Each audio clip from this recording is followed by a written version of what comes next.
Welcome back, everyone. This is Dark Silence for Dark Silence Reviews, coming at you with. This is going to be a little bit of an introductory, more of what's changed for the game, and talking points about the achievements and all kinds of other stuff. My gameplay session is going to be after this video. I just want to do this for people who are on the fence about buying the game, or if they're not sure whether or not this is the kind of game that they'd be into, or if they might not think it's a completion they can get. Anyhow, once again, if you would please like, share, follow, subscribe. Any of my videos that do hit the algorithm will help others and help you find them a little bit easier. Chivalry 2 is by developer Torn Banner Studios and publishers Tripwire Interactive and Deep Silver. Huge shout out to the company for allowing me to provide you the stream and the content here. So first off, we're going to start off with what's different. As you can see right out the gate, it's going to be the graphics. The graphics have been overhauled. There's a couple different modes. There's a little bit more customization involved with each and every character, although they make you work for it a little bit. So as you play and as you progress and level up and stuff, you get like these little things that you can mess with the eyes, the hair color, basically nearly everything, but you have to earn gold in order to unlock them. There's quite a few options here for a lot of people. You can basically customize any character the way you want on all sides of the, you know, like the sides that are fighting in the war. We got the Mason here and the Agatha. Anyhow, we're gonna go over. There's only a couple voice changes, though. I will say that that's probably not really too important, because in the battlefield, you hear them make like little voices and stuff like that. I'm sure there might be more added later, but that's neither here nor now. There's face paint options as well, which is pretty cool. During these times, they had a lot of face paint just to intimidate each other and stuff like that. War paint. We have the imperfections and stuff like that, freckles, etc., scars, you know. Not too many people are probably gonna really pay attention to the character too much, but if you do get close up to them, like head-to-head, sword gameplay and stuff like that, you're gonna probably notice a little bit more of the details and graphics on that aspect. The other thing that has changed is that they do have a less, what's the word for it? It's a little bit less debilitating when you're fighting against other people online, where like there's just like this hardcore professional. Yeah, you're gonna have like your really hardcore people that are like really good at figuring out the game, but it's built in a way to where like you don't have to worry about that. There's going to be so much clashing, so much going on, that you're going to get your kills in, so don't worry. But other than that, this is one of the major changes. A lot of customization options. Notice the crab there, which is pretty funny. Crab split. But you will need gold to unlock it. You unlock gold by, you know, progressing the level and finishing up like contracts and stuff like that, getting X amount of kills. Obviously each and every person has their own weapons as well, so keep that in mind, is that you can play with any weapons you want now. You don't have to worry about getting X amount of kills for each weapon and stuff. There's going to be a couple level specific achievements as well if you're in it for the achievements, but it's not going to be so bad. When you get into it, you could actually go in and play with your main weapon, which was the main problem with the last one. If you were an achievement hunter, that you had to go in and kill with the specific weapons. I believe there is an achievement for each of them for getting about 100 kills with each and every individual, but that shouldn't be too hard. And I believe that the most there's a couple achievements tied to kills, and I think the last maximum one is kill 2,000 enemies in any multiplayer matches across any matches you play at all given time. So it's a little bit less penalizing, especially now that you can play with whatever weapons you want. The other ones are like play with 10 times on the Mason side and 10 times as the Agatha side, and then there's the Dark Forest. You got to win for the Dark Forest, and then basically I think it's 5 and 10 games, and then 25 games for the Dark Forest. Anyways, there's a couple of those, and then there's the Coxwell. You got to win 25 up to 25 times with them. Three achievements tied to that as well. Basically just sides, nothing specific. Just, you know, like just keep playing and winning with whatever side. You're eventually gonna get them all. The Lion Spire, Rudhelm, those are other extra sides. Bandage yourself 3 times in 1 life. It might be a little bit of a challenge, I would say, but it's definitely doable. So keep that in mind. You can apply bandages now mid battle and stuff. I know like a lot of people you couldn't heal in the other games prior, so this is actually pretty cool that you actually are able to heal mid battle at any given time, so long you have the bandages for it. We got 10 unarmed kills, and then the ones that are going to be a little weird are kill 13 enemies with bread. You actually do have to find a piece of bread somewhere in one of the matches and kill somebody with them.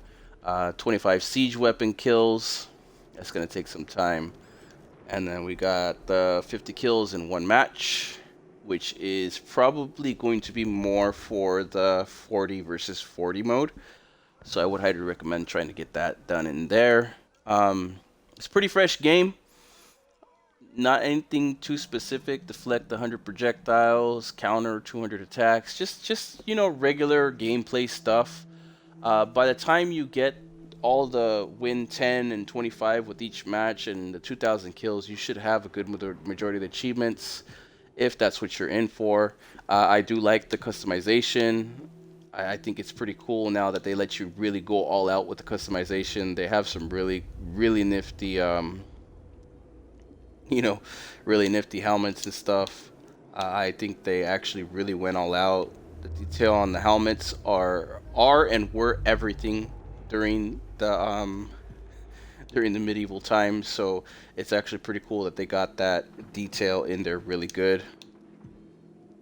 Along with the battle scars and stuff like that all over the helmets, like if they've been hit by like a sword or two throughout the match, which is pretty cool too. And then obviously they have a lot of different armor sets, depending on like how you want to go. The embroidery on each and every one is actually pretty cool too. Obviously you're gonna roll with whatever you find yourself rolling with. There's a lot of color schemes, I believe, too, that you can choose from. I don't know exactly how many there are for like the hair and the head color and stuff like that, but there's quite a few little, you know, options there. So that about covers a lot of the customization. There's even more than that if you really look into it. There's even more for the weapons and stuff. So they really expanded on the customization for the characters, or you know, like the sides and stuff, and just in general, like they give you something extra to go to. It has nothing to do with the achievements, but if you really like customizing your character, that's what it was missing in the first one. I know that there was quite a few options in the first one, but not like this. This is like full level detailed stuff, and obviously there's extra stuff in the store that you can buy too. The other thing that they actually added in here is a lot more story. You'll have all kinds of trailers and conflict summaries for each and every one. I'm not going to ruin too much. I'm going to let you guys kind of like get into that yourself. They go into like a lot of the sides and everything, and as you progress and stuff, I'm pretty sure they're going to add even more. They have the world map now, which is pretty cool. So they're actually giving it kind of some meat, you know, if you're really into that lore and stuff, which is pretty cool. The news and updates are always going to be here, so who knows what other modes and stuff that they're going to add. And I do think that they're going to keep continuing to add, considering that this is a tripwire, you know, tripwire game.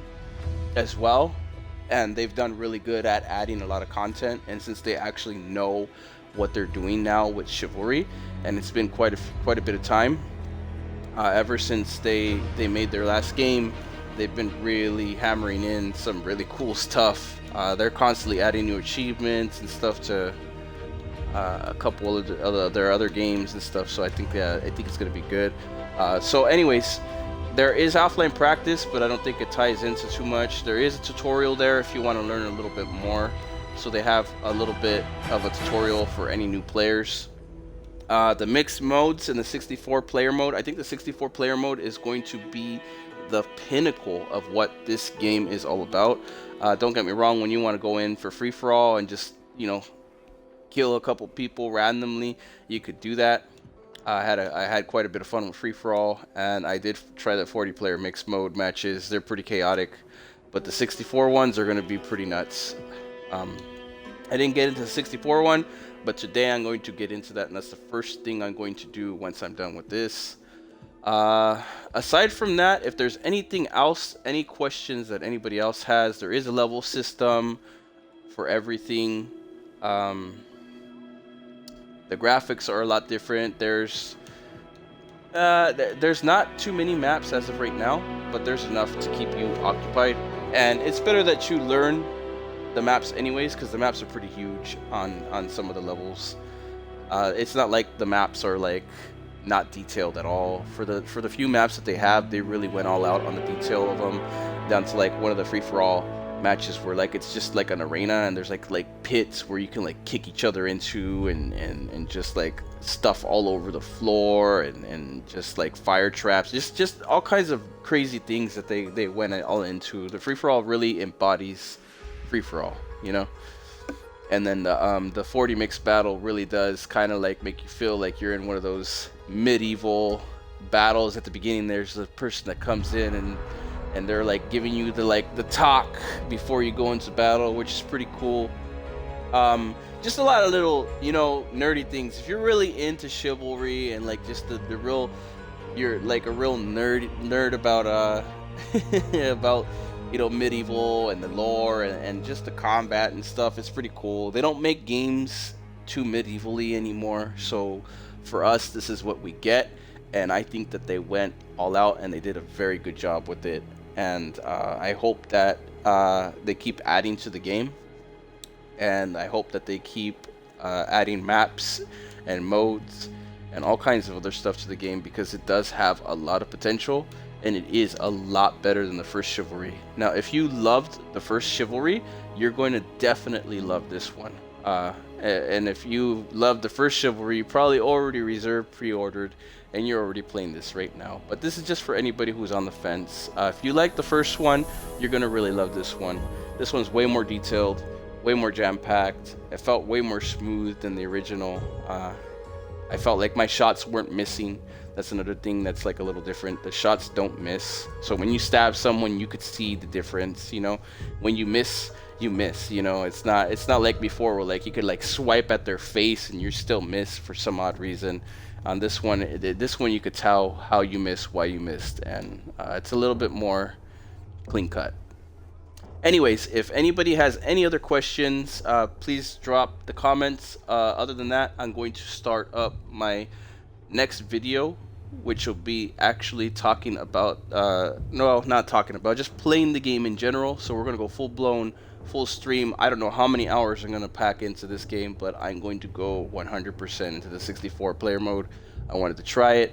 I can't promise I'm going to be super good at it because everybody's going to be online and it's going to be chaotic, but I'm going to do my best to show off some of the gameplay and the weapons and stuff. And obviously, hopefully, you know, smash a couple people into smithereens in the game. Anyways, once again, thank you all for watching. Hopefully you like this video and this helps you decide on whether or not you like the game. And if you need a little bit more, know that I'm going to put up the gameplay video right after this one too, so fear not that you'll have some gameplay as well, and you could decide whether it's your kind of game. For all you know, you might be better than me at it, so you know, to each his own. Anyhow, thank you all for watching. Please like, share, follow, subscribe, and happy gaming, everyone.